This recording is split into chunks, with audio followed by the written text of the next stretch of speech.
Hello friends, I am Aprati. Welcome back to our channel plants space. आजकल मई में भी रेनी सीजन वाला मौसम हो रहा है और रेनी सीजन वाली ही प्रॉब्लम्स आपको देखने के लिए भी मिलेंगी। जैसे कि ये एक एंथोरियम का प्लांट है जो कि कोकोपीट में लगा हुआ था और सारी कोकोपीट बाहर निकाल दी है और देखा तो इसमें चींटियां हैं और ये बहुत दिन से नहीं आई हैं, ये अभी आई हैं।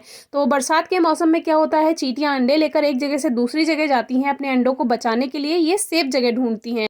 तो अभी बिना पॉट को डिस्टर्ब किए सारी कोकोपीट जो कि चींटियों सहित हमने एकदम से उठाई और लेकर के हम इसको ऊपर गार्डन में आ गए। लेकिन फिर देखा कि इसमें बहुत ज़्यादा चींटियां हैं और चींटियों के पास अंडे भी हैं, यानी कि ये अपने अंडों को बचाने के लिए इस कोकोपीट वाले पॉट में गई और वहाँ अपने अंडे रख दिए। तो हमने सोचा यहाँ फैलाना इसको ठीक नहीं है, फिर बाहर गार्डन में इसको लेकर के गए हैं, क्योंकि पॉट्स वाले अगर प्लांट्स में ये पहुँच गई तो फिर ये सभी में ही अपने अंडे रख देंगी। तो फिर हम बाहर गार्डन में चले गए और वहां जाकर इसको खोला, यानी डिस्टर्ब नहीं किया बिल्कुल भी, जैसा था वैसा का वैसा उठाकर इसको हम बाहर लेकर आ गए। अब आप इसमें देखिए पूरी इनकी कॉलोनी है और सबके पास अंडे हैं। अगर ये सारे जो दूसरे पॉट्स हैं उसमें चली जाती तो उस सबको पॉट्स को जितनी भी मिट्टी है वो बेकार कर सकती थी प्लांट्स को। तो वो क्या होता है, नीचे जो ड्रेनेज होल होता है पॉट्स का, उसके थ्रू ये नीचे का जो मिट्टी है उसको बाहर निकालती रहती हैं और वहां जाकर अपने अंडे रखती रहती हैं, जिससे बारिश से इनके अंडे बच जाते हैं, सेफ रहते हैं। और रेनी सीजन में ये आपको देखने के लिए मिलता है। आपने देखा ही होगा, बारिश होती है तो चींटियां अंडे लेकर एक जगह से दूसरी जगह जाती हैं। नॉर्मल मिट्टी वाले पॉट्स में हमें ज़्यादा परेशानी नहीं होती थी, कभी कभी हो जाता था ऐसा, लेकिन ये कोकोपीट का फर्स्ट प्लांट है हमारे गार्डन में, क्योंकि हम ज़्यादातर कोकोपीट में प्लांट ग्रो नहीं करते हैं। ये नर्सरी से ही आया था एंथोरियम का प्लांट जिसमें कोकोपीट थी। तो कोकोपीट को बाहर निकालने में बहुत आसानी रहती है चींटियों को, लेकिन इससे आपका प्लांट भी बेकार हो सकता है, क्योंकि एयर इतनी ज़्यादा हो जाती है फिर पॉट में, उसमें जगह ही नहीं रहेगी मिट्टी या कोकोपीट की, तो फिर वो एयर रहेगी, रूट्स खाली हो जाएंगी और धीरे धीरे प्लांट सूखना शुरू हो जाएगा। सबसे पहले क्या करना है, पॉट को उठाकर ऐसी जगह रखें जहां चींटियां आराम से इधर उधर जाकर अपना छुप जाएं। अब देखिए इतनी सारी चींटियां हैं तो एक जगह से दूसरी जगह इनको हटाने में बहुत टाइम लग रहा था और शाम भी हो रही थी, हमें जल्दी जल्दी अपना काम पूरा करना था। फिर हमने चींटियों को जाने दिया और पॉट में फिर से कोकोपीट और प्लांट को रखकर हम घर में वापस आ गए, क्योंकि देर हो गई थी, रात होने वाली थी। अब ये नेक्स्ट डे है, नेक्स्ट डे के लिए हमने ये प्लांट को बाहर फिर से निकाला, क्योंकि हमें इसकी सॉइल चेंज करनी थी। वैसे तो हमने एंथोरियम वाली वीडियो में आपको बताया था कि रेनी सीजन में करेंगे, लेकिन रूट्स खाली हो गई थी और प्लांट डिस्टर्ब हो गया था, तो हमने सोचा कि इसको अब मिट्टी में शिफ्ट कर ही देते हैं। लेकिन आज भी देखिए आप, इसमें कुछ चींटियां अभी भी हैं। तो फिलहाल हमने सारी कोकोपीट प्लांट से हटा दी है। एंथोरियम प्लांट एक इजी टू ग्रो प्लांट है। बहुत ज़्यादा गर्मियों में थोड़ा सा आप बचें इसको रिपोर्ट करने से, लेकिन अभी क्या है, मौसम में ठंडक है, बारिश 3-4 दिन से लगातार हो रही है, बस आज नहीं हुई है, आज धूप निकली थी।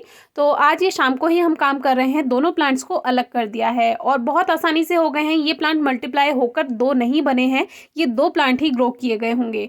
तो अभी हमने मिट्टी बना ली है 60% सैंडी सॉइल की और 40% काउडंग यानी गोबर की खाद की। नॉर्मल मिट्टी में खाद मिला दीजिए, वही बेस्ट होता है।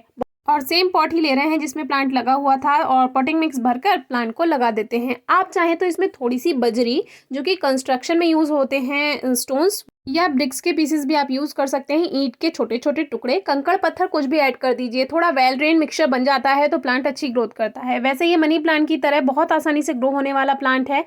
केयर टिप्स के लिए अभी कुछ ही दिन पहले वीडियो शेयर की है, आप ज़रूर चेक कीजिए, बहुत ही आसानी से ग्रो हो जाता है। तो इसको हमने इस पॉट में शिफ्ट कर दिया है, ज़्यादा बड़ा पॉट नहीं है। और एक और ऐसा ही पॉट ले लेते हैं, तो इसको हमने डायरेक्ट सनलाइट में नहीं रखना होता, इसीलिए हम ये प्लास्टिक पॉट यूज़ कर रहे हैं। ये नर्सरी से ही आ जाते हैं हमारे पास, वैसे हम प्लास्टिक पॉट्स नहीं लेते हैं, तो इसी में ही दूसरे को भी हमने शिफ्ट कर दिया।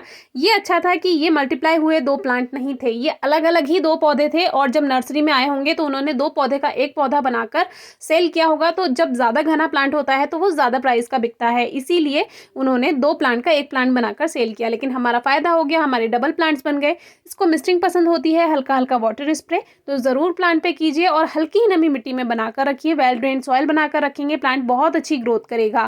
अब चींटियों से कैसे बचाना है, कोई भी आप ट्रे ले लीजिए, प्लेट ले लीजिए, या इस तरह का कोई पेंट का कवर ले लीजिए, तो उसमें पानी भर दीजिए और उस पे पॉट रखिए, तो कभी भी चींटियां आपके गमले में अटैक नहीं करेंगी। लेकिन ये हर बार का काम नहीं होता है, ये तभी करना होगा जब चींटियां आपके गमलों में अटैक करती हैं। तो हर गमले में तो नहीं करती हैं, कुछ गमलों में करती हैं, तो ये काम आप कर सकते हैं। अब जैसे हमारे यहाँ इतने सारे गमले हैं, हम हर पॉट के नीचे नहीं रख सकते हैं, लेकिन आपके यहाँ 10 या 12 या 20 गमले भी हैं, तो आप ज़रूर ये काम कीजिए।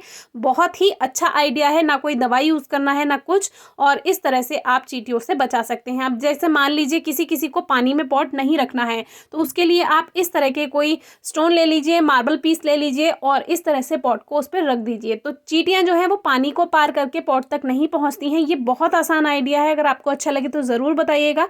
इसके अलावा आप पॉट में थोड़ी सी हल्दी मिक्स कर दीजिए, लेकिन वो ड्रेनेज होल के लिए काम नहीं करती है हल्दी।